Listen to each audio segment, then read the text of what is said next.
There were a number, obviously, that we got back, John, from the different teams, and I'll just run through a brief list, and I'll also explain a little bit how we overcame them challenges as well.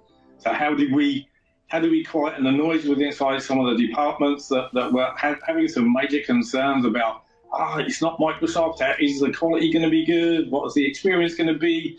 And as talked about earlier on, it really comes back to the fear factor of Microsoft is Microsoft, and it's familiar, and all right, it might not be great sometimes in your experience, but it's still Microsoft, and there's a comfort factor with inside having a contract directly with the provider, certainly of most of our integral solutions that we got with inside the organisation. So first major one was concerns regarding the quality of support if not delivered directly from Microsoft.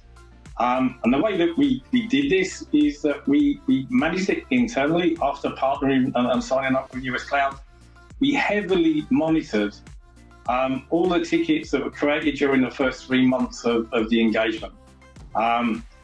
We did a questionnaire based upon the tickets that have been raised to our internal team to get their feedback, so that it was as raw as it could possibly be. Was it a good experience? Was it a bad experience? How did, would you take the next ticket? Would you still take that to US Cloud as well?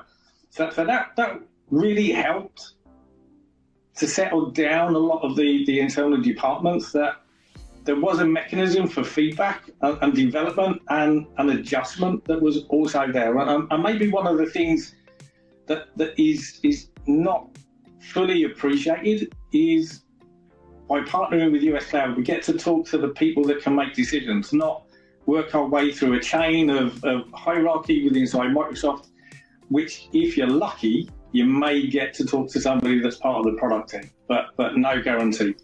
From a support model point of view, we really find that US Cloud delivers massively inside this area, that they're open to listen and to take criticism as well. It's a two-way street, and we see our engagement as a partnership more than anything else. Next one was SLAs. So again, we track the tickets, we utilize the portal from a reporting point of view to make sure that the tickets were being answered with inside the SLAs that our teams required to support our business. Another one is, how does the loss of the Microsoft Teams technical account manager impact the day-to-day operations? This was an avenue that we would take where we would get major changes or impacts on our technology. This was part of the TAM, and we found that to be a little bit problematic, that we didn't always get the right information, that it wasn't always current.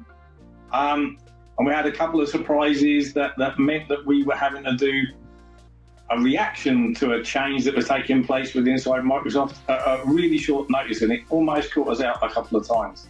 So we changed that a little bit, and we challenged the internal teams to say, guys, this part is not included at the moment. So you need to take responsibility of the services that you are delivering into the organisation yourselves and become responsible, rather than being reliant upon a third party to tell you that you need to do something. And there was a little bit of resistance to start off with, but we've been with US Cloud now for over 2 years, and that resistance completely evaporated.